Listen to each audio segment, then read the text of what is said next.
as much of the mad and macabre as they were to see that day. Became a nightmare. I'm gonna do a walkthrough.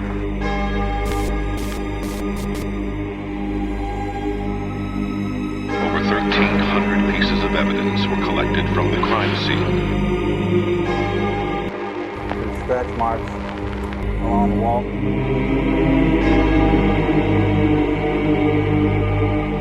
There was no doubt something paranormal was going on. And for that exact reason, I'll continue my research to drive away the darkness. Welcome back to another episode of ASAP Radio. My name is Ben Robison. And I'm Nicole Robison. Which is interesting because your name was not that the last time we did our last episode. No, it wasn't. It used to be Katsanis. Well, that's interesting. How what did that happened? I don't know. No, just playing around, folks. Nicole and I got married back in August 6th. So if somebody's listening to this show down the road someday, it is the year 2016. And yeah, we got married and we did a lot of work leading up because we kind of did our own wedding and did a lot of the work. And it was a lot of planning, a lot of work. Yeah, but it was a lot of fun. Worth it. Yeah. Totally worth it. Paid off in the long run. It was beautiful. Tons of family, friends, and our paranormal peeps showed up, and we were very, very much loved and revered by our our fans, our family, our friends, everybody that showed up. They are our fans. Yeah. But it was an amazing wedding. I mean, who can say that they had a cannon, fireworks, poi spinning, hula hoops? It was pretty phenomenal. It was. And my stein of wine. Like, come on now. Yeah. You can't beat that. No. Stein of wine. Stein of wine. But yes, we had an amazing wedding, changed my name, had an even more fantastic honeymoon in Mexico. That was awesome. That was your first time out of the country, so, you know, got to add that to your belt. And they let me back in. They did. Surprise. That's because of the beard, though. That's the only reason why. But no, that was beautiful to go down to Mexico. We were just south of Cancun in a place called Playa del Carmen. Yep. And we got to go check out some of the ruins. We played around on the beach. We snorkeled. Yep. It was lots of fun. Yeah. Relaxing, gorgeous. Stayed up really late. Yeah, partied. It was a good time. So let's see what else. Well, if we back up, we should probably back up a little bit because the last show we had, that's why there's been such a hiatus going on, is because of the wedding. But the last show we had was, I think, in June. We recorded it in May, and that was with Michelle Belanger. Now, in the end of June, I had my bachelor party, and my best man, who is Casey Goodwin of Oregon Paranormal and Oregon Paranormal Radio, had thrown me a bachelor party at the Old Wheeler Hotel in Wheeler, Oregon. And I was joined by Michael White, Jay Verberg, Neil McNeil. And Neil McNeil did a very thoughtful thing, a very thoughtful gift.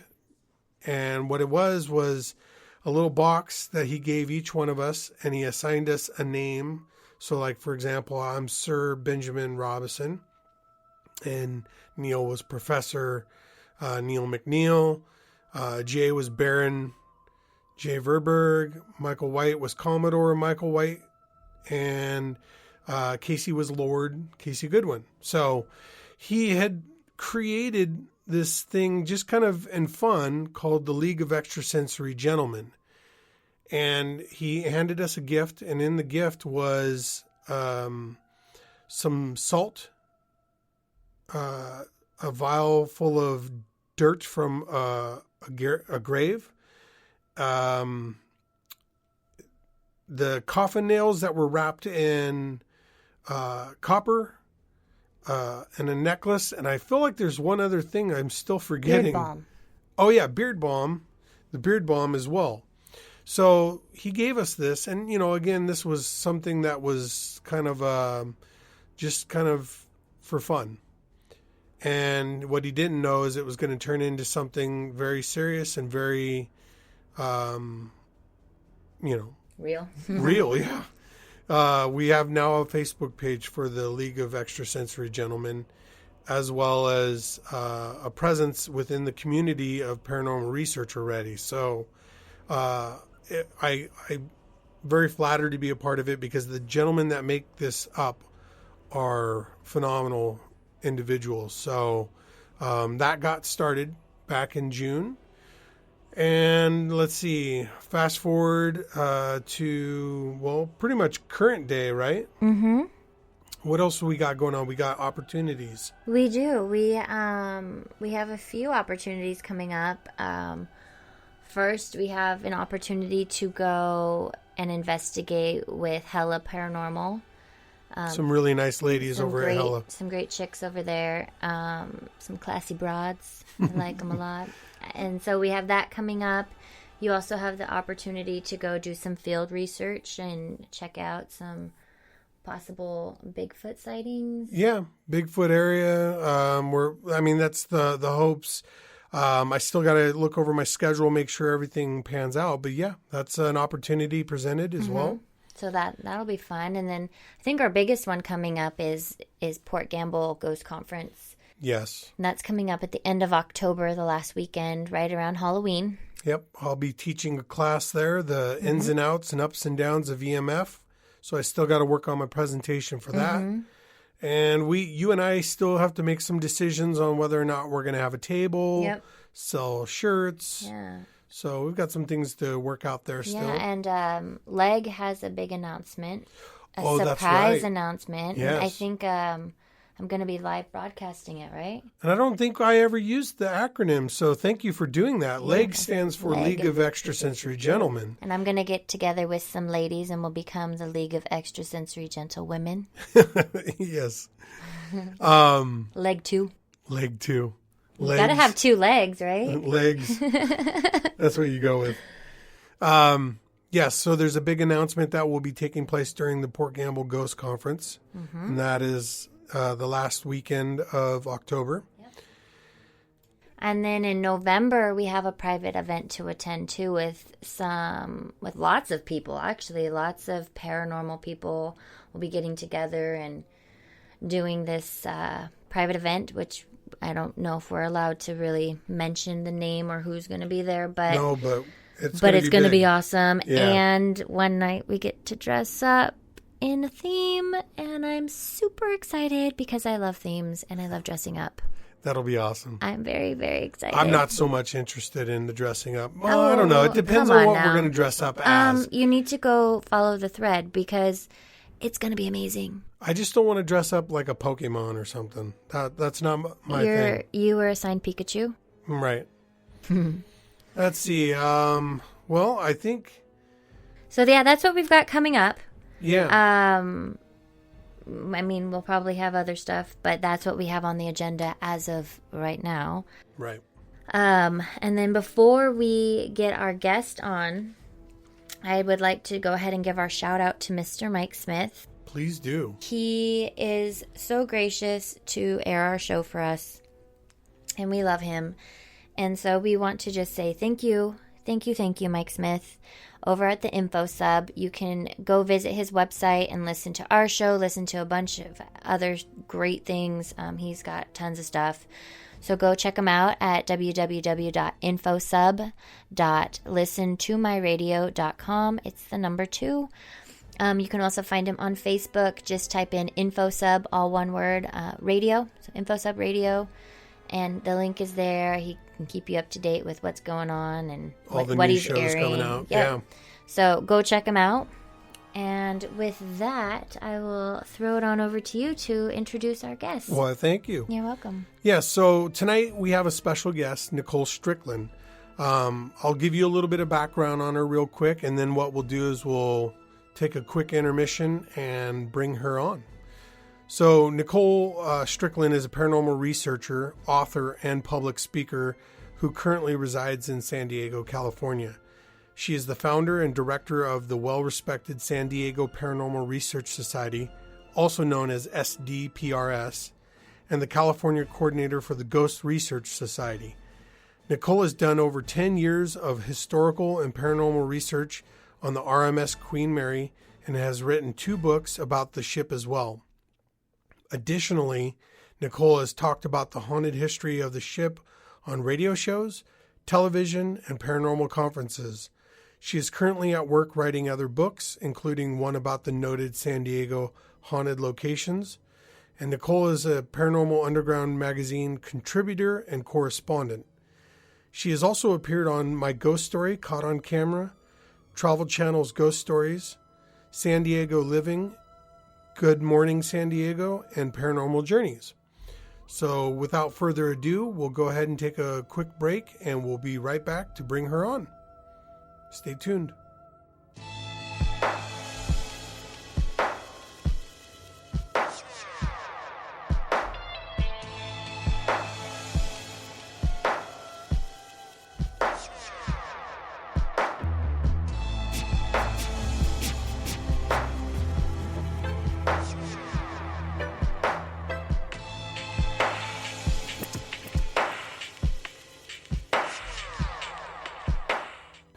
All right, welcome back to ASAP Radio. I'm Ben. And this is Nicole. All right, well, tonight we have with us the lovely Nicole Strickland. Thank you for joining us.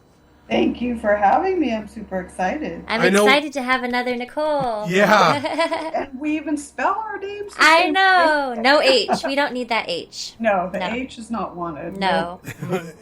Minus the H. Yeah. Yes. So we tried to, recently...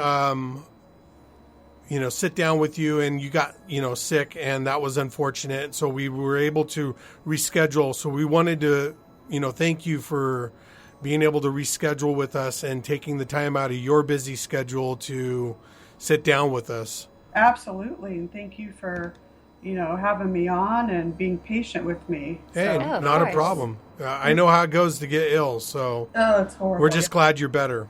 Thank you. Thank you so much. So let's kind of start off, since you're a first-time guest, and just kind of, segue right into your beginnings into the world of the paranormal. How did this all begin for you?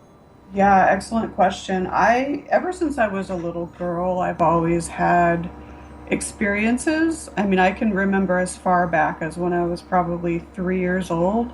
And at this time, I was living in Las Vegas with my mom and dad. I'm an only child, too, by the way. So I didn't have brothers or sisters to share this with. It was just me. But right. I had the so-called imaginary friend when I lived in Las Vegas. He was a man from about the 1800s. I've always speculated maybe like the gold rush days. Mm-hmm. So, and, I would have conversations with him in my room. And, of course, my parents thought, oh, well, she's 3 or 4 years old. Okay, just an imaginary friend, no big deal. Right.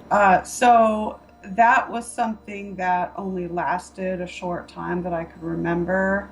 I ended up moving back to San Diego when I was almost 7 years old. But I would see things in our house, things to me that I couldn't explain. Of course, I was younger then. But I remember being out in our backyard in the summertime, and we had just gotten out of the pool, and it was dusk. And my mom, dad, and I were standing out there, and I saw this kind of morphing dark gray black shadow just kind of move on by us. It was a little bit taller than my dad, but it just kind of moved right by us. And at the time, I called it, I remember saying these words. I was like, hey, Mom, Dad, look at the draft go by. I don't know why I said draft. Mm-hmm. I have no idea why, but that's the word I used to describe it. So it was just things ever since I was a little girl, and even when I moved back to San Diego around 6 to 7 years old, I've always been sensitive to spiritual energy. I think it comes from my maternal grandmother, as she always said when she was alive, that she was born with a veil, whatever that means. But speaking of her, the event that actually catapulted me into wanting to actively research and investigate the paranormal occurred in 2001. So I was a senior at the University of Arizona, and my mom, I talked to my grandma the day before she died, and she called just wanting to make sure I was okay. And I remember saying, "Oh yeah, I'm fine, Grandma." To this day, I kind of feel guilty for this, as I kind of rushed her off the phone. Had I known that was going to be the last conversation, I would have talked to her for hours. Right. But the next day, my mom called me, and she started off the conversation like, "Oh, Nicole, I love you so much." And I knew at that point something happened. So I was like, "Okay, what happened?" And she's like, "Sweetie, I love you so much, but Grandma passed away early this morning." So I just felt my world drop. I was very close to my grandmother. I felt as though a part of me died that day. So I immediately made reservations to fly back to San Diego for the services, which took place a few days later. And so fast forward, when I came back to Tucson, Arizona, that's where the U of A is, I started having odd experiences in my apartment. For one, the doorknobs of all the doors, mostly the front door and my bedroom door, would just rattle and twist of their own volition. And I was like, okay, this is weird, because they never did that before. Right. And then one night I was studying for a midterm, and I felt this disembodied hand almost caress my face, and it felt as if it came from someone I knew really well and loved. And I was like, okay, wait. Then I started to connect the dots, like, okay, could this be Grandma? Right. So, I didn't think much of it at that point, but it was the following night. Again, I was doing studies, laying on my bed, reading a book for school, and out of my peripheral vision, I saw this lit figure. And so I directly looked at it, and there she was, the spirit form of my grandmother, probably about 10 years younger than the age that she died. She was 96 years old when she died. Oh, so wow. she looked about like maybe 10 to 15 years younger. She was adorned in her really favorite blue and white flowery house dress. And it looked as though there was a light behind her kind of shining on her, so almost like a backlight, if you will. Mm-hmm. And that she at the same night, or at the same time every night for the next 2 or 3 nights, I saw her clear. And at that point, I called my mom and I explained to her what was going on. And so my mom and I decided to openly talk to her and let her know that the family's doing okay, we're all fine, and that she's free to move on wherever that is. And so after we had this conversation with her, and it was quite emotional, the experiences stopped. So that was a very profound, life-changing, compelling experience, and that's what actively got me into researching the paranormal. Understandably so. Yeah, so, you hear of cases like this where people have these profound experiences. I never thought I would be one of them, but it indeed changed my life. And so ever since, early 2000s, I've been out working and investigating different places. So it's been a journey. It's interesting, too, because you and I have a commonality of how close we were to our grandmothers. Right. I was the same way. I was very close to my grandmother. And when she passed away in 2007 on Christmas Day, I felt the same way as you did, where I felt like a part of me had died, Right. Absolutely. So I could definitely relate to your experience and everything. So after you got into this and started, researching, were you doing it to try to communicate with your grandmother, or were you doing it to actually help other people, or was it all of the above? I think it was all of the above. I really do have to thank my grandmother, because if I had not had that experience, I've always been interested in the paranormal, specifically ghosts and hauntings. But I ask myself to this day, I'm like, if I never had that experience, would I have done all that I have done? Would I have investigated like I am now? Would I have had the experiences that I've had these past several years? I don't know. Right. I think I would have probably gotten into it at some point, but I really do thank her, because I really feel like she helped me commence this journey of discovering more of what's out there. We don't know what the paranormal is. There's no proof, obviously, but I feel like I'm a little bit more or have a little bit more understanding of it than I did, back when I started. So, it's a great feeling to go into a private residence or even a historical site or a commercial business, and to know that you've helped a client feel more at ease with their situation, or even possibly perhaps helped an energy to move on to where it needs to go. So I think it's all of the above. Yeah, it definitely sounds like that. Yeah, okay. So when did you I guess cross paths with RMS Queen Mary? Oh my gosh, do we have like 10 hours now? My mom actually went ballroom dancing back when I was, I believe, in high school.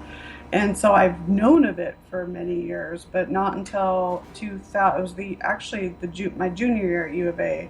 So my friend and I on spring break decided to go on a little 3-day cruise. Mm-hmm. So there is a Carnival cruise port right next to the Queen Mary. So that was my very first introduction in 2000. So we drove from my friend's parents' house in Huntington Beach right past the ship to board one of the Carnival ships for our cruise.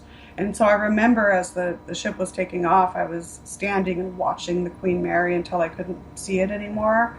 And so at that point, I remember saying to myself, I will be back here someday. And so that day came in 2005. And I remember taking the elevator and walking up the gangway toward A deck, which is where the hotel lobby is. And I immediately felt a connection to the ship. I can't really explain it in words. It's just something where I feel like I've been there before. It's right. Very, very strong. So ever since then, I have been historically and paranormally researching what I can of the liner. So, that's been a journey. I've probably have done to date between 50 and 60 paranormal projects on board in various areas of the liner. Oh, wow. Yeah, awesome. So I just absolutely love that ship, not just because she's ranked as, sixth most haunted place in the world, but I love the ship for the energy that she has. She has a very beautiful spiritual aura, and she's done so much for humanity. Yeah. Yeah, I was just telling Ben that we need to make a trip down there. Absolutely. I love San Diego. I absolutely love San Diego. And when you can find a place that's 76 all day, every day, sign me up. But yeah, I was just telling Ben, it's like, we've got to go down to San Diego, check out the Queen Mary. Like, awesome. Absolutely. The Queen Mary in Long Beach, it's only about an hour and a half. Mm-hmm. So it's like right in my backyard. Yeah. So I always say one of the reasons why I don't think I'll leave California anytime soon is because of the Queen Mary. Yep. Right. She's just very special to me. She's just a wonderful ship. And so Southern California is very lucky to have her. Mm-hmm. Yeah.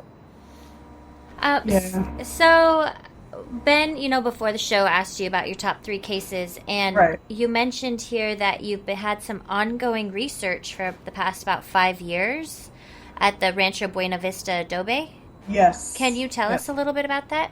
Yeah, the Adobe is one of the last remaining land ranchos, and it has there's 2 Adobes up in Vista, California. And Vista's about maybe 25 minutes north of San Diego, just a little bit west of Escondido.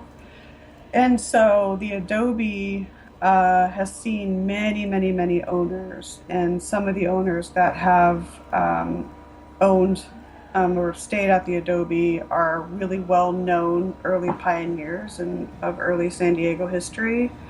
So we were invited back in 2011 to investigate the premises, and so it was just me and a couple of other teammates, and we actually had some pretty cool evidence to submit to the city of Vista. So from that point, I and then the city of Vista, we talked about possibly maybe doing fall tours there. So it would be like a haunted historical, kind of a haunted history tour, if you will. So, and it originally started out where it would be like once every 2 months, for like maybe September, October, November, December. But then it became popular, and now we're doing it once a month. So we have it the third Friday of each month, and there's 2 tours. There's a 7 p.m. and a 9:30. And what we do is we have guests come in, and we do a little presentation about how we go about addressing paranormal research. There's a little really cool overview, historical overview video that we have them watch. And then we talk a little bit about the equipment, and then we go into the adobe throughout the entire L-shaped adobe. There's guest houses in the back, but we don't have time to get to those. So it's an L-shaped structure, and we start in the dining room and kitchen, and we do a dowsing rod session or divining rod session. Then we do a spirit box session in the major domo room, and then in the sala or great room we do an EVP session. So we incorporate paranormal research while talking about the history. When I first started researching the adobe, I really didn't have a strong connection to it, but I would say that connection has grown. Specifically in the past 2 years, we have to date captured some historically relevant audio evidence. Nice. And personal experiences had, not just by me and other team members, but other guests, and these personal experiences will coincide with some of the evidence that we've captured and coincide with other people's claims and with historical accounts as well. So there's something going on at the adobe. I never thought when I first started that I would ever have the experiences that I've had there, but it's getting to the point now. And I know with ITC and all that, it can be very subjective. So we look for relevance and we look for clarity. And some of the voices that come through month to month, we're starting to recognize. Oh, wow. That's awesome. So it's something like, okay, well, maybe, it could be this or it could be that. But it's just, this select group of about 6 different energies, male and female, seem to come through for us month after month, addressing us by their names sometimes. There's a man by the name of Juan Gonzalez whose remains are said to have been put in a wall for whatever reason we don't know. We're currently researching his origins, but it's just astounding evidence. I don't even know how else to say it. Yeah, it sounds like you're building somewhat of a rapport with the spirits on site. Right. That's exactly what our theory is. Exactly. Wow. So yeah, so it's a very fascinating historical place. So if you ever get the chance, if you're ever in San Diego, I'd love to have you guys on the tour. Definitely. Yeah, definitely. So going back to the RMS Queen Mary, let's talk about Jackie in the year 2010. Yes. Okay. So Jackie. All right. So if you Google Jackie or if you Google her, Jackie on the Queen Mary, lots of stuff's going to come up. Okay. I don't know. I think a lot of it specifically referencing her last name as Torin. I think that's some sort of myth or fable. I have to date not found any forensic evidence or anything on Ancestry that indicates that there was a Jackie by the name of that last name. So Peter James, who's now passed on, he was on the show Sightings, and he actually was the resident psychic / paranormal investigator on the Queen Mary for many years.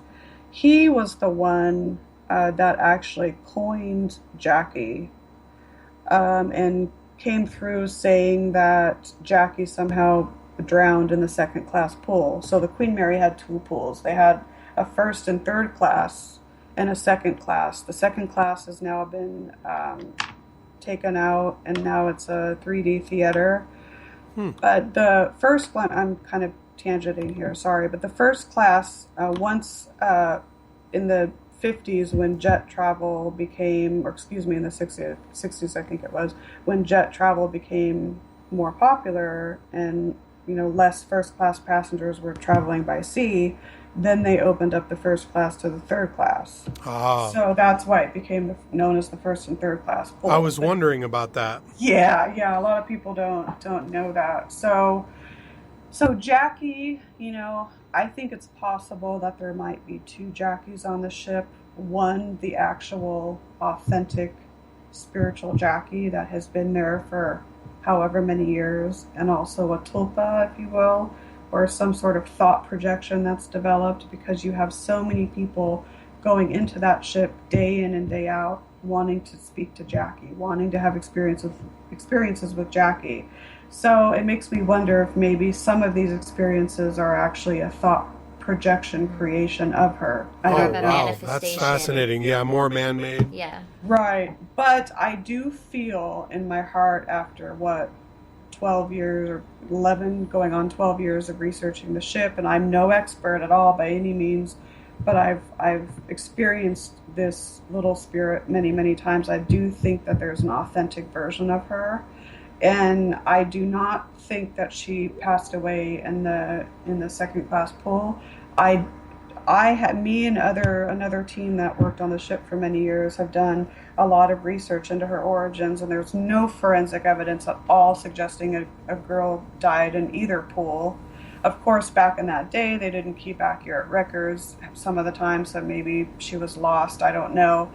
But I don't even know if she has a connection to the ship. I mean, I've often thought, well, maybe on its maiden voyage, when it commemorated the loss of the Titanic and sailed past the exact sinking spot, maybe Jackie comes from the Titanic. I mean, I don't know. I have all these theories about her origins, but I to date have not figured out where she comes from. I do feel, though, that she's a highly evolved spirit on board.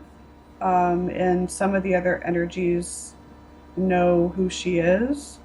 But back in 2010, we were investigating the former first and third class pool, which is a known hotspot on the ship. We were addressing her, and me and another team, there were 3 teams present. So me and another team member, another member from another team in Southern California, we were asking, Jackie, is your name Jackie, or is it a name that people call you?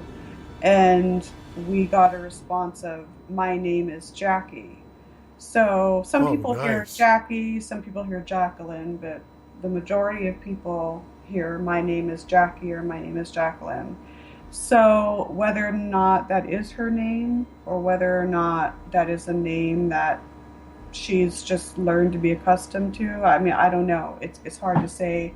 Right. But she's one of these, just like I was talking about earlier with the Rancho Buena Vista Adobe. She's highly intelligent. She's frequently seen and experienced in the pool because that's what the ship advertises, that Jackie is one of the pool's, most known energies. But I've experienced her in other areas of the ship as well, even in some of the hotel deck areas, observation bar, some of the other areas in the lower decks. But for whatever reason, she's highly intelligent, and I have learned over the years to know when she's speaking because she has a very distinct voice. So it's just one of those things where I've learned to recognize her voice. I know that sounds crazy, but it's the case, specifically in the pool, because it has that, it's tiled, so it has that really cool echo of quality. So. But, I'm still researching her. Maybe we're not meant to know where she comes from or who she is. I don't know, but I'm hoping one of these days that I can finally find something that suggests, okay, this is Jackie, this is where she comes from, but I don't know. Do you have access to, old ship manifests of who, guests on the ship and that kind of stuff? Yeah, the Queen Mary has its own archives, and the honorary captain of the ship now, he also is in charge of the archives. And so I believe the Queen Mary does have the lists of passengers, but there's so many to go through because, 1936 to 1939, you had peacetime voyages, and then during World War II, that was from the outbreak of World War II. and then all the way through 1946, and then from 46 to 67, she went back to her luxury voyages. So this would be looking at thousands, Right. thousands of names. But that's, something that I've thought of doing, just going through each one and seeing if there's any reference to her. The only reference that I've found to date that seems plausible for her is during the end of World War II, the ship did carry war brides. So in one of the lists, there was a war bride that had a daughter on the ship named Jacqueline, but that Jacqueline was aged 3. Okay. So that, I don't know if maybe that could be, I don't know.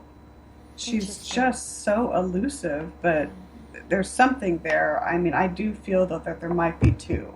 Yeah. Thought projection, and then there's the actual her. Well, and it's interesting you bring up the whole thought projection thing, because out of all the guests that we've had, we've never had anybody bring up that. And that's a very, very valid piece to a lot of cases, especially these very big popular locations where you're getting tons and tons of people coming in doing the same thing over and over again. Right.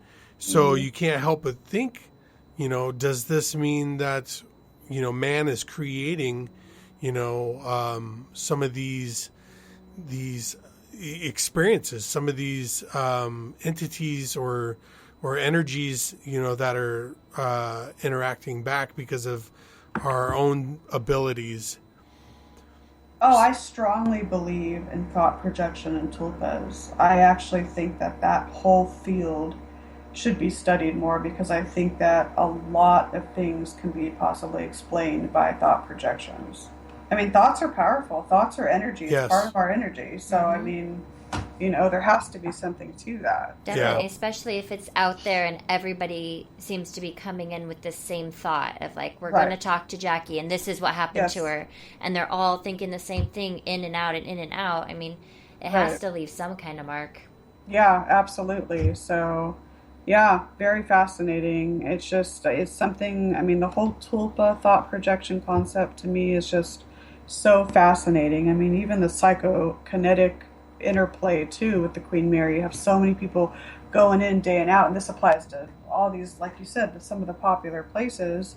You have people going in every day and night, wanting to have the same experiences as this person had. Right. So it's like it has to create some form of energy. It has to. Right. So. Wow. Yeah, that's someday for sure. I'm going to be checking out the Queen Mary for sure. Oh, that'd be awesome. Yeah, I would love to. So tell us a little bit about the William Heath Davis house.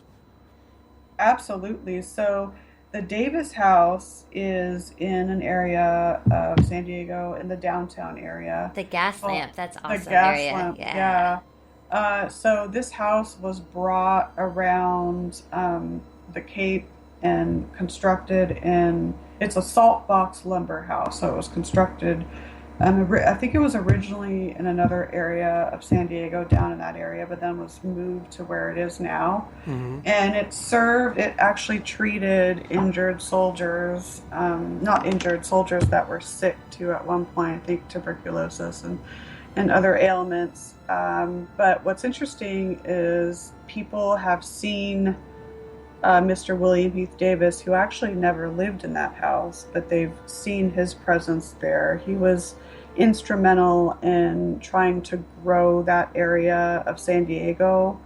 And that area was known as Newtown. We had Old Town first, and then it became Newtown. But his plans kind of failed, and then Alonzo Horton came along the way and revitalized everything, and that's when Newtown really started to take off.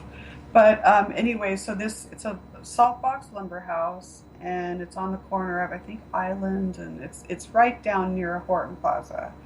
Okay. So I've done, I think 3 or 4 investigations in that house, and I will say that there is, some spiritual, I don't know if it's spiritual, but some sort of unexplainable energy there. I remember on my first investigation walking right through the front door, and I immediately had this almost intuitive impression, if you will, in my mind's eye of seeing this girl, maybe about 8 or 9, and she had long, beautiful beautiful brown hair, brown eyes, and she was wearing a nice light colored dress, but definitely period, very vintage. And so I'm like, okay.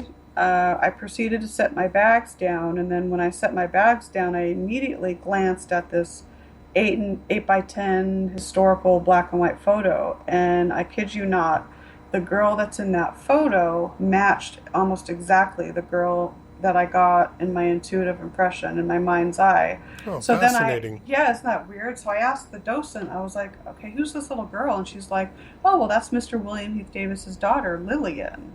I was like, okay. So for the remainder of that night's investigation, we attempted to contact Lillian and talk to her. And at one point, we were all seated in the parlor area. And another investigator, he's like, little girl. He didn't call her Lillian. He just said, little girl, you can come here and talk to us. And so this was actually, the first part of it was a disembodied voice. And then the latter part of what she said was more or less an EVP. We all heard her say something. We couldn't make out what she was said. When I went back and reviewed it, she actually said to his question, he said, little girl, you can come out and talk to us. And she said, what? And then he said, you can come out, you can come into the parlor, we'd love to talk with you. And the EVP portion is, I am trying to talk to you, my name is Lily Ann. Oh, and wow. So this whole story was on My Ghost Story back in, I think it was 2011 or 2012. I think it's titled Gaslamp Ghost or something like that.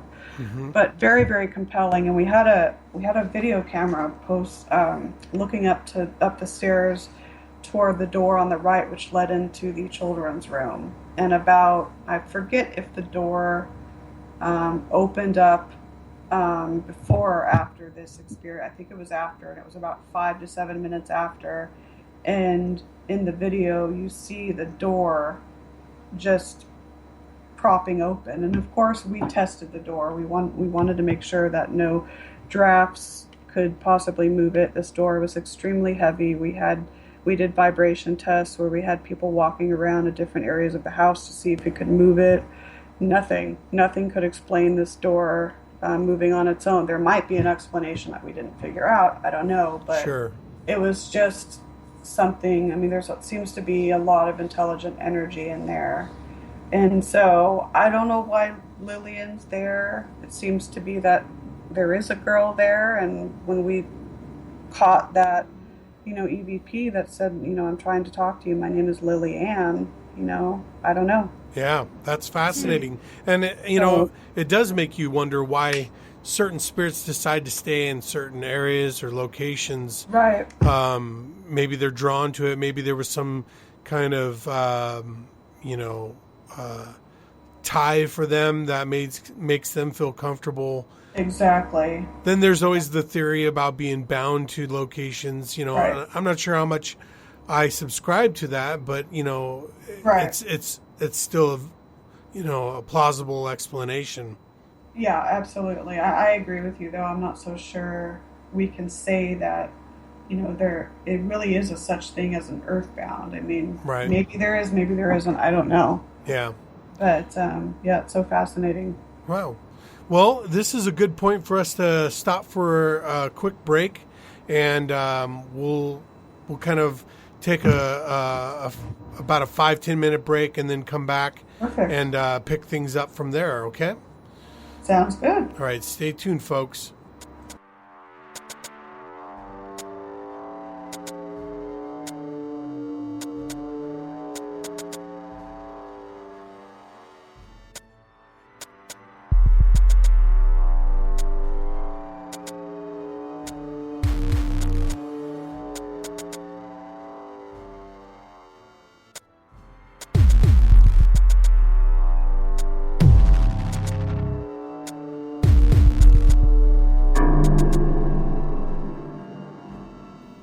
Welcome back to ASAP Radio. This is Nicole.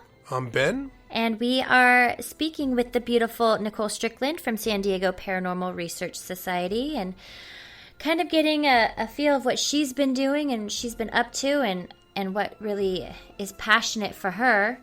But I think, Ben, you had a question you'd like Put to me in, ask. Coach. I want to play. Tag, you're it. Tag your head. I'm excited. I want to ask a question. Yeah, so you mentioned earlier in the conversation about having an intuitive impression, and that got me thinking, I was wondering what you thought as far as importance in this field of research is backing an intuitive impression with some sort of scientific evidence.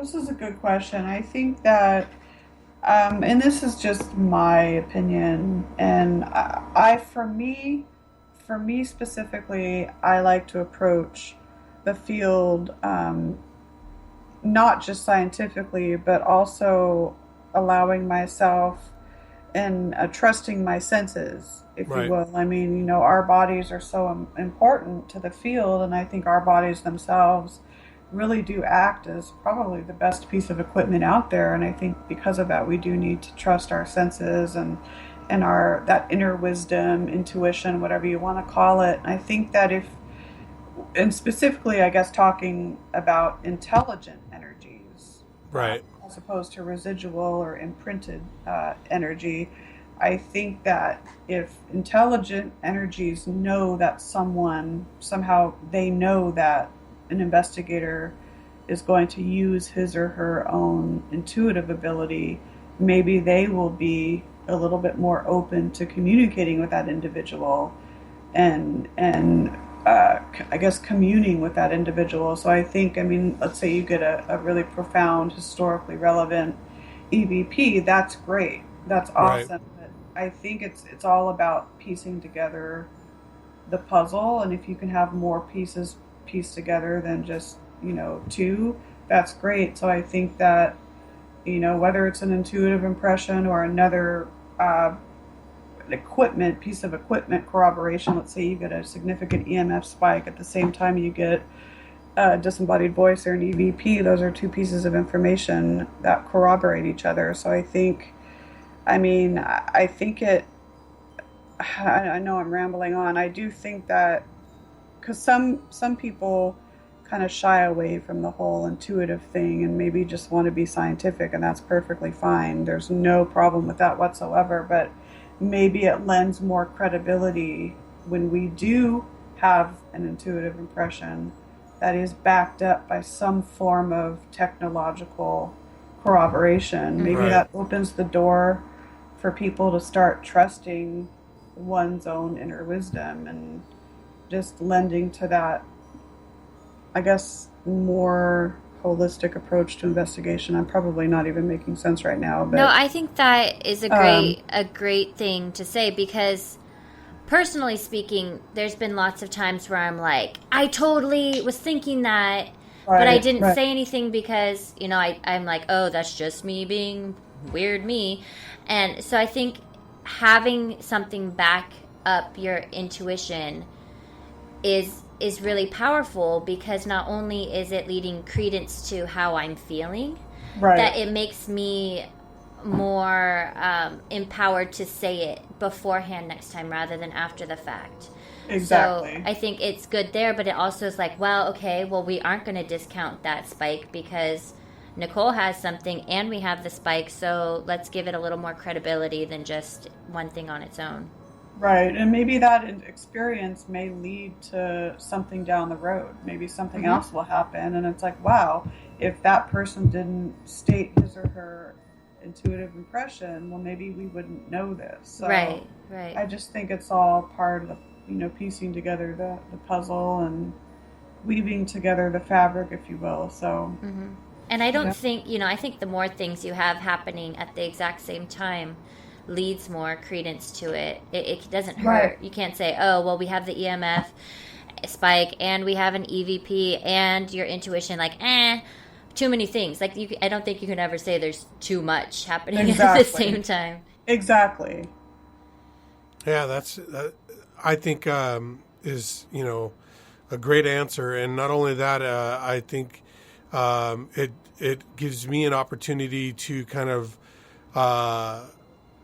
reflect as a researcher myself and see, if there's ways to incorporate more intuitive individuals in our, because, with ASAP, we're very much what we call citizen scientists. We are trying to employ scientific practices and protocols as best as we can, and that's where a lot of people, I think, are attempting to do the same thing. But often we get caught up in just doing that and not bringing in folks that have these abilities and having them work with us. We've been slowly but surely incorporating that and testing those waters, but it's just having this conversation makes me think it's a good way for us to maybe refine that process and bring more intuitives into the game. Yeah, absolutely. I think too, though, I mean, everyone has to be careful with who they bring in, because I'm starting to see, maybe I'm just the odd one here, or the freak one, but I'm starting to see just all of a sudden, people that are saying that they're psychic or this or that, they're just popping up out of the woodwork. And it's like, I really feel that you cannot work intuitively if you have a huge ego. I think it's oil and water, and that it doesn't mix. So, I would be very leery to have someone who's, claiming that he or she is psychic or intuitive come on investigation when all that person cares about is just being the center of attention. Right. Exactly. So I think, while bringing in intuitives is a great thing, I think you have to be selective, because if you bring in the wrong person, that can deter the entire investigation. Mm-hmm. Yeah, there's a lot of charlatans out there, and you got to be careful. And there's got to be, some kind of vetting process that takes place, so that way you can, make sure that you're working with somebody who's authentic. Now, that's an important dynamic to point out too, is that just because somebody is an intuitive, whether they have clairvoyance, clairsentience, cognizance, whatever it is, mediumship, doesn't mean they're perfect. Right. Oh, absolutely. But at the same time, you have to make sure that they're authentic, and that's the hard part. And I think everyone has the ability to be intuitive. I just think some people are closed off to it. Yeah. Maybe haven't practiced it. But I think we all have the ability to get in touch with our senses. I wholeheartedly agree with that. I think that's true. I also think that those who are able to tap into it better than others, like there's the people, as you were saying, who are real and genuine, and there are those who are in it for the fame. Absolutely. So we were talking to someone once, and they're like, if you ever encounter someone who says, I know everything, or I'm never wrong, I know. right there, like, warning, danger, that would Will be Robinson. William Becker. Yes. Yeah, he's the one that says that. He So, says if find someone somebody who's like that. never talked about abilities and now all of a sudden they're a master, like, kind of funny. Where'd that come from? Like, Yeah. Yep. So. Yeah, it's kind of obvious that, you can tell when someone's in it to want to be famous. Yeah, I can see that for sure. Yeah. Absolutely. Now, do you feel like there's a point where some of these groups that are collecting all this equipment get to a point where they're just saturated with all this technology, but yet are not really educated on how to utilize it? Oh, absolutely. I mean, I think that out of all the teams out there, there's probably only a select few that A, have the passion and drive and dedication, B, that have the experience to, take them through whatever they're doing, and C, to spend time to have the knowledge on how to operate equipment. I mean, I see equipment. I don't watch a lot of the shows, but out of the ones that I have, I mean, I see equipment being used wrong. Right. And so, I mean, I nickname it armchair ghost hunting, which Exactly. those two words I don't like, by the way. I cannot stand the term ghost hunting. We're not hunting them. Right. We're not dressing up in gear and taking our guns and going out in the woods. No, that's not what we're doing. So I'm personally very opposed to that term. I like to use paranormal research or paranormal investigating.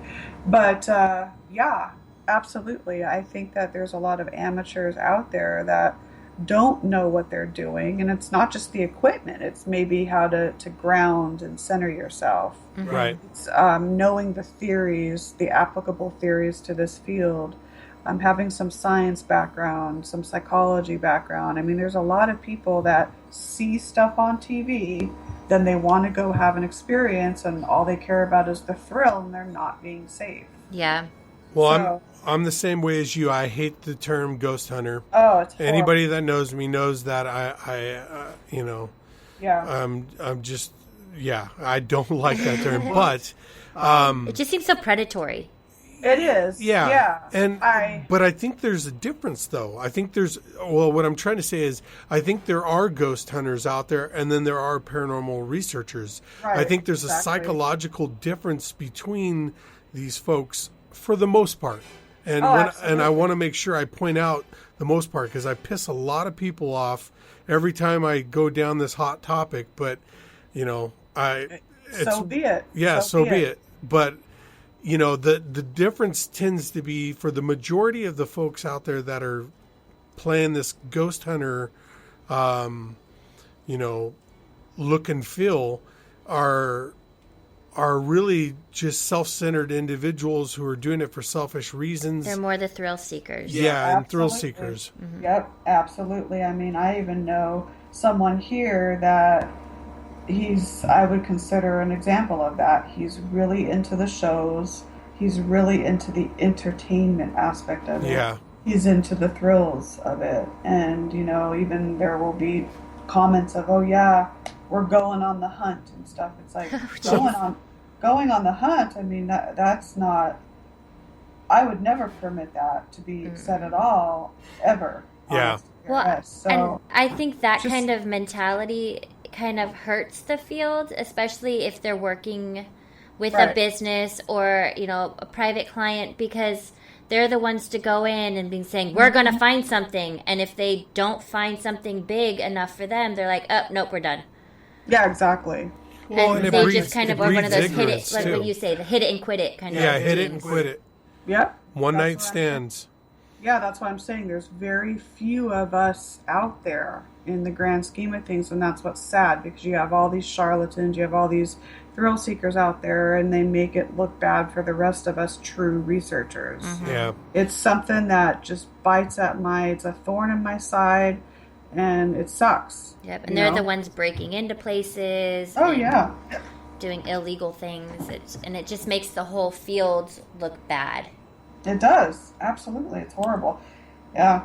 I wish there was a way to stop it somehow, but I don't know. Yeah, I think for the most part it's going to be always there, and we're going to always have those folks that do it for the wrong reasons, and all we can do is be a voice and an example for this, you know, field of research, and try to keep our efforts contained with individuals and aligned with the people that are doing the same thing, and help the field move forward, you know, in a positive light. Absolutely. Absolutely. I'm always curious, you know, with especially seasoned investigators like yourself, have you ever had an experience where you were truly frightened, where you thought, you know, there was something, whether it was malevolent, non-human, or just it caught you off guard? You know, it's a good question. I would say truly frightened, probably. I don't even know if I was exactly frightened, or just I got to the point where I just didn't want to be there anymore. And this was at a former mental hospital here in Southern California. And we were there one night, and we were hearing a disembodied voice from the other end of the room. And I remember setting my video camera down and I was staring straight ahead, and then all of a sudden I see this morphing dark shadow almost morph into a humanoid form and race toward us. And at that point, I remember getting up and running. Oh, wow. That's the only time. I can't say if that was a residual sort of energy or if it was intelligent. I can't say if it was malevolent or just more of a lower level entity, maybe a former patient there that passed away and hasn't moved on. I don't know. Yeah. But it was just the way it was, its mannerisms. It formed, it morphed, and it just rapidly charged toward us, and that kind of alerted me. But along the lines of malevolent energy, this is my personal opinion. I don't think that.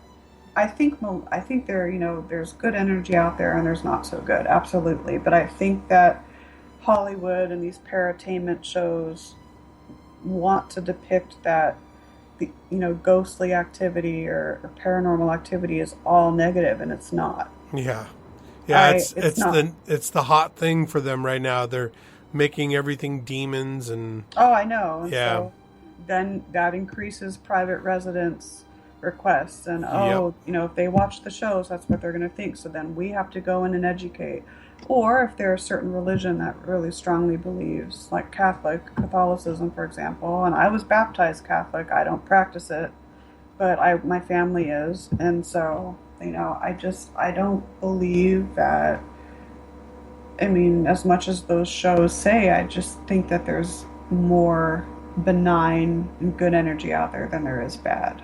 Right.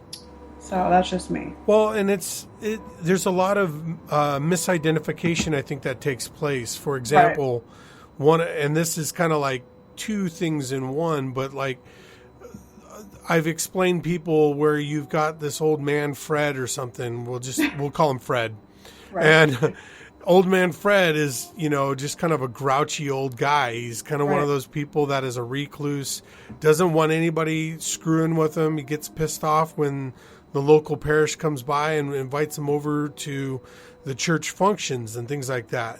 But yet he dies and his house gets sold and a new family moves in and all hell starts breaking loose because there's a new family there. And they decide to bring in a paranormal investigative team. And this team is there trying to do EVPs, and they start picking up kind of threatening or not friendly messages. Right. And sadly, a lot of groups will default to thinking this is a malevolent entity because it's saying get out or I'm going to hurt you or whatever, when Fred was just a dick anyways. That's exactly, and that's when I was he would have said, he would have said the same thing in his living life, but yet now he's dead and people are communing with him and he's like, I'm not having any of this and go to hell or whatever he says. Right. And that's a perfect example. And I think in those cases, there maybe is a lower level, I would say maybe a lower level entity, maybe not even that, but I think too, getting back to the whole tulpa / thought projection, I think a lot of people, we all have our own baggage, and the world's a crowded place. So you have people that are projecting out their own issues and their own negativity onto the environment. Who's to say that doesn't create a life form in and of itself? Excellent point. Excellent. And we have to understand, like, we have nice people in life, we have not nice people in life. We're going to have nice ghosts, we're going to have not so nice ghosts. I mean, I know. Look at the ghost from Ghost who kicked the can, like he was a pissed off ghost. He wasn't a demon. He was just a not happy person, Yeah. Exactly. It's just, and that's where education comes. Mm-hmm. I think like all these private residence requests would be cut in half, if not more, if people realize this. Yep. Yeah. But sadly, TV and paratainment teaches us otherwise. Right. Well, and it's always interesting when you're doing the research phase of a case that your clients start using certain verbiage, and you can tell without even grilling them about it, you can tell they're watching the shows. Or you can look on their shelf and see, Ghost Hunters season 1 or, Ghost Adventures season 6 or, or The Exorcist or something like that. You can tell. I took a case once in Southern Oregon, and they claimed that they didn't dabble into anything. Yet at the same time, while we were walking through their home, taking photos and just doing our investigation, we stumbled across a whole bunch of books on black magic, satanic cults. It just cracked us up because we were like, oh, but yet you're going to play the innocent, victim here, and yet you're dabbling around with crap, and no wonder things have gone shitty for you. So absolutely, it's just interesting. It's an interesting psychological piece to the puzzle, and it's just a part of our job to try to figure that out and whatnot. But it would be so nice if the shows would actually portray real research being done instead of these fictitious, drawn-out, dramatized one-hour shows. You have to think of it. If they had an hour show and it was real life, people wouldn't be watching someone sitting in a room in the dark, nothing happening for an hour. That would not make ratings. I would. I would too. I would.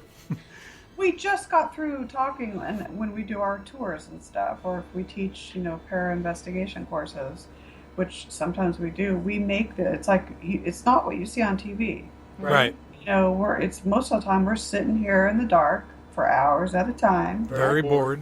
And then comes the evidence review process afterwards. Let's say you have 5 hours of audio, that's going low because, mostly if you're tripling the recorders, it's more like 15 hours or 20. Right. I mean, that's not going to take you 20 hours to review.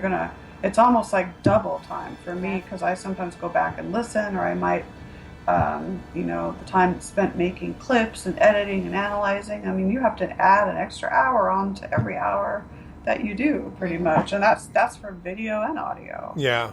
So it's time consuming, man. Yeah. Definitely. People don't realize this. The shows don't tell you that. No. They don't. They can get a whole investigation done in 1 hour. Done. Yeah. Yep. There you go. Analyze everything. Got your footage. You're good, and you'll capture something every time. Yep. Every single freaking time. It's so annoying. So I don't know. I haven't done this segment in quite a while, and I think that you're a perfect candidate to do so. Really? No. I have a segment that I usually reserve for certain guests called Talking Shit, and that just really means, we're just going to talk about anything in general. So, and that could be what you feel is being done right. And I know we've been kind of talking about that a little bit already, but what do you feel is the biggest disservice that's happening right now in our community of researchers or, and I know we both hate this term, but we'll lump them in for this question, ghost hunters? Oh, yeah, we touched on a little bit of it, but I personally cannot stand the competition aspect. This is not a competition. Right. Every single person that, obviously not including ghost hunters or thrill seekers, people like us who are true researchers, paranormal researchers and investigators, we should all be working together as one collective team, to try to advance the field and to make it go forward. We should be sharing our ideas. We should be open and respectful of others' ideas. And even if we don't necessarily agree with them, we should, be sharing, our philosophies or our theories and whatnot, and just and respectful. I just see all this competition, putting other people down. I see it on Facebook. It's just, I don't understand that. Yeah. I don't get that. And I think that that's a huge detriment. It is. It's just, I don't understand it. It's kind of it's an entitlement mentality as well. It is. That's going on, where people think that they are within their right to claim, areas and compete, and yeah, it just breeds again the wrong mentality, the wrong essence of what this field should be about. Well, the sad thing is Yeah. there is no definitive anything in this field. Right, exactly. we cannot definitively prove anything one way or the other. And so for someone to say you were wrong, I am right, well, you cannot make that claim. Like in all good consciousness, you cannot make that claim. You may not agree with somebody, or you may not like the means that they've done it, and you can voice that aspect, but you cannot come in and say you're wrong, I'm right. Oh, I think people It's get horrible. these huge chips on their shoulders, and it's like, knock it off. We're all on the same team. Let's play fair and play nice together. That's exactly it. Even though there's, all these teams in different cities and different states, we should all come together as one and just have this universal team. But I just don't see that happening anytime soon because of this entitlement, and because it seems as though there are many people that want to exploit the paranormal field for their own needs.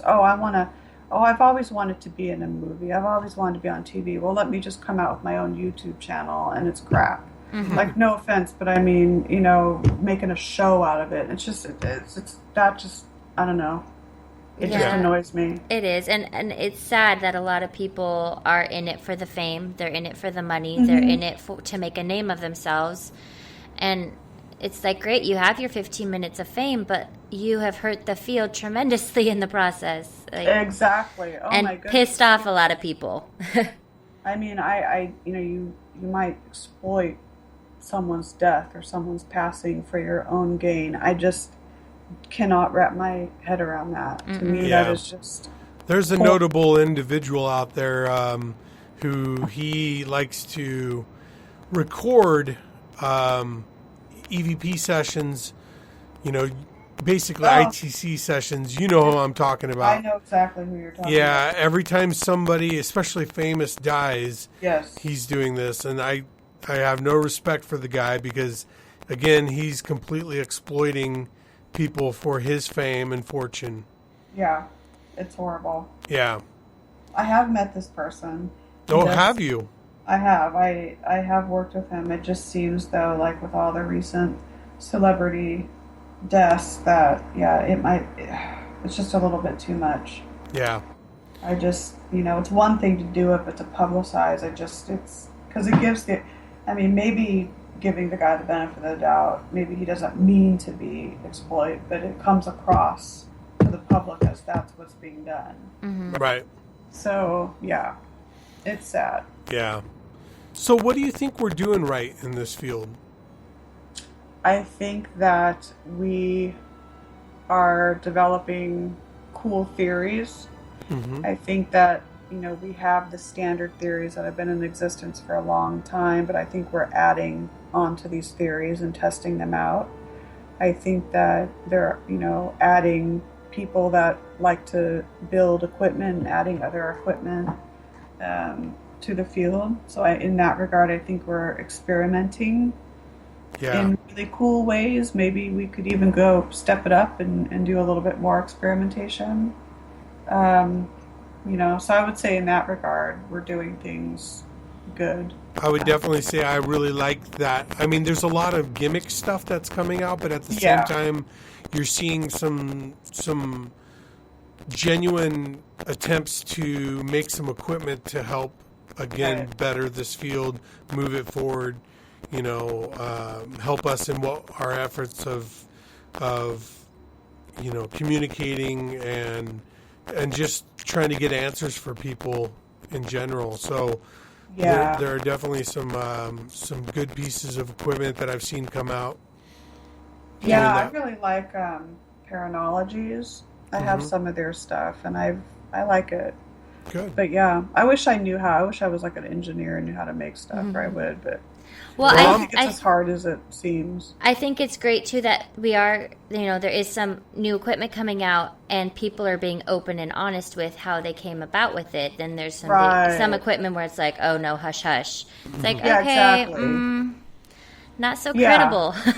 It's like, why don't you want to share? I mean, come on. Yeah. Well, I'm a geek, and I have played with the idea of trying to make some equipment, but it takes quite a bit of gumption to get that ball rolling and to come up with some stuff. But you never know. Maybe someday I'll actually really delve into that and do something. But I'm always game for people building new stuff as long as it's not just gimmicky crap. Exactly, yeah. Some of the stuff out there is like, okay, no, I would never invest in it. But then there's some good things coming out, too. Exactly. And, one thing I wanted to mention earlier, it seems that because the very first time I was introduced to some of the teams up in the Pacific Northwest was at the 2015 Oregon Ghost Conference. Mm-hmm. And I'm really impressed by the camaraderie between teams up in that area. I mean, I'm sure that there's other teams out there that kind of don't get along and all that, but for the most part it seems that there's a lot of camaraderie and a lot of teamwork, and I really do like that. Yeah, we really pride ourselves on pulling together as a community. We may not see eye to eye on everything, but we respect each other, and we're adults, and that's what it comes down to, is just be an adult. Don't be a dick. Mm-hmm. And work together. And I think for the most part, we do a pretty good job up here in the Pacific Northwest. Absolutely. We definitely pat ourselves on the back. Yeah, we're a nice big pair family. Yeah, one big pair family. Absolutely. I fell in love with it in 2015, and so, yeah, you guys, there's a lot of great people up there. So I'm happy to know you guys. And I'm happy to have more women in this field, honestly. Absolutely. That's true, too. Yeah.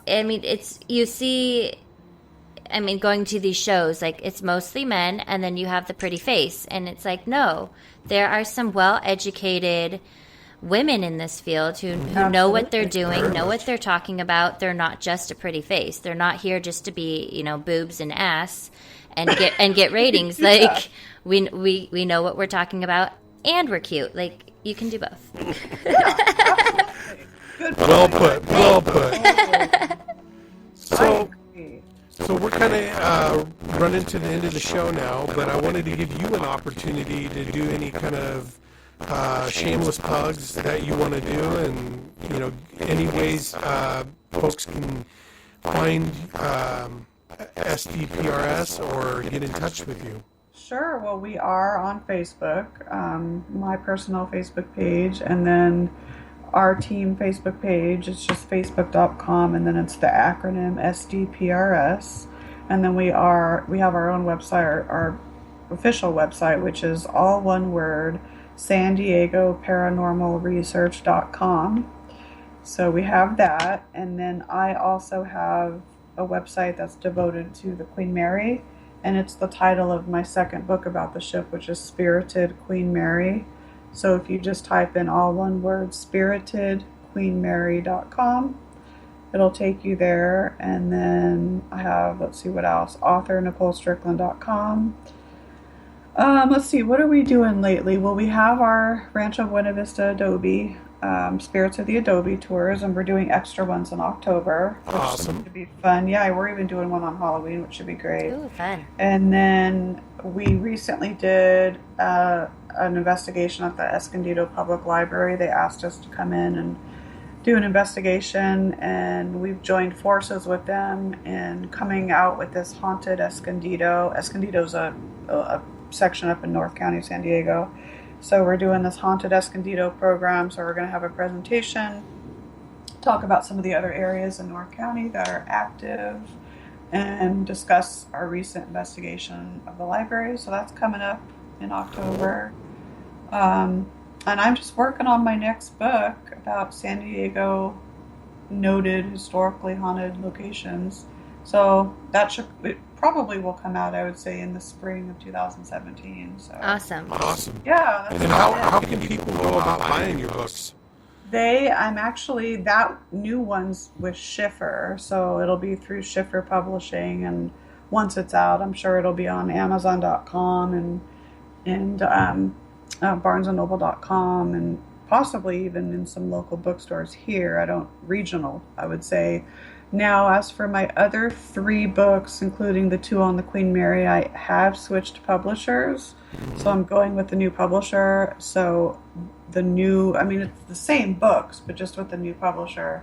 So those will be out sometime, I would say, late October and November. I've gone with Pen Oaks Publishing now, so they'll be available on Amazon.com and Barnes and Noble, and the 2 Queen Mary books will be available on the ship, so that's kind of nice. Awesome. Okay.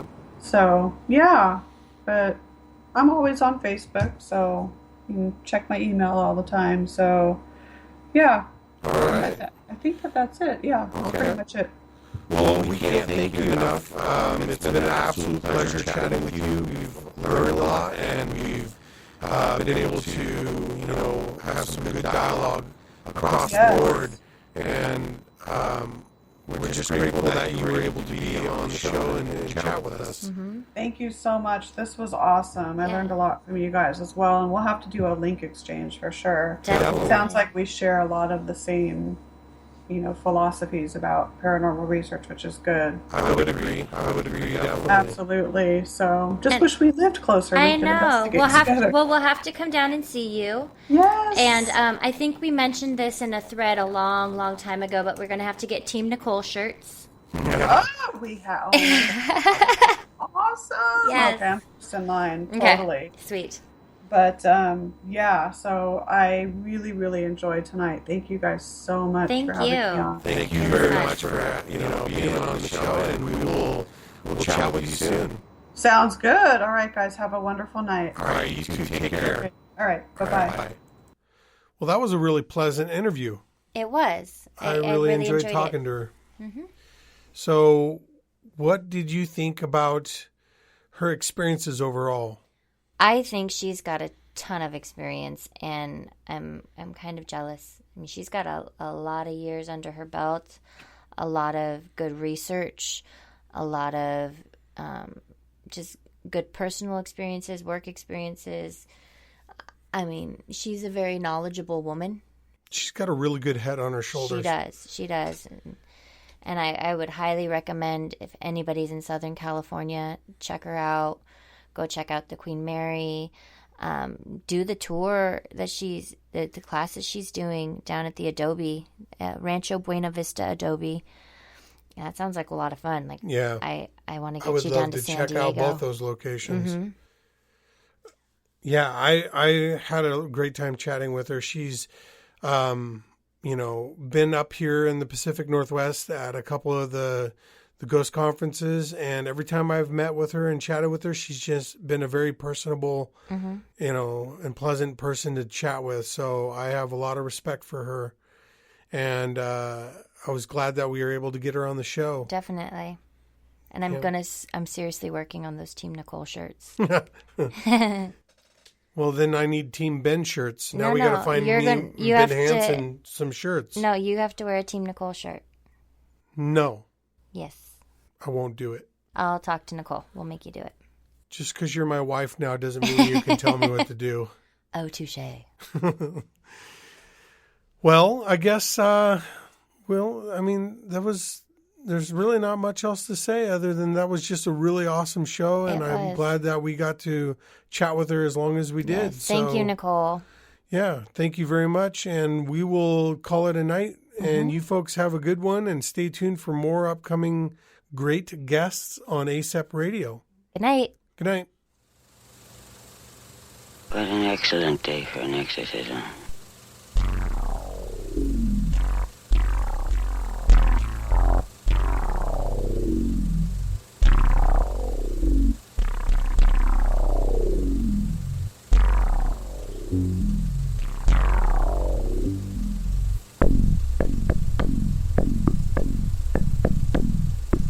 There are people who have reported experiencing the same things that we have been experiencing.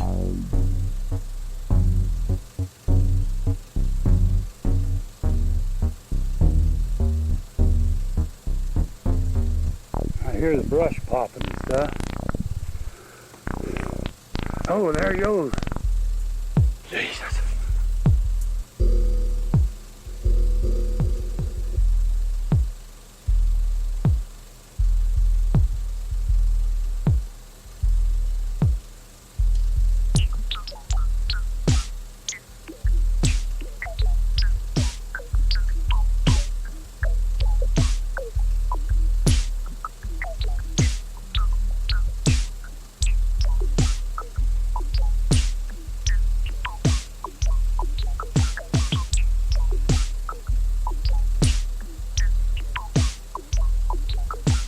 The greatest trick the devil ever pulled was convincing the world he didn't exist.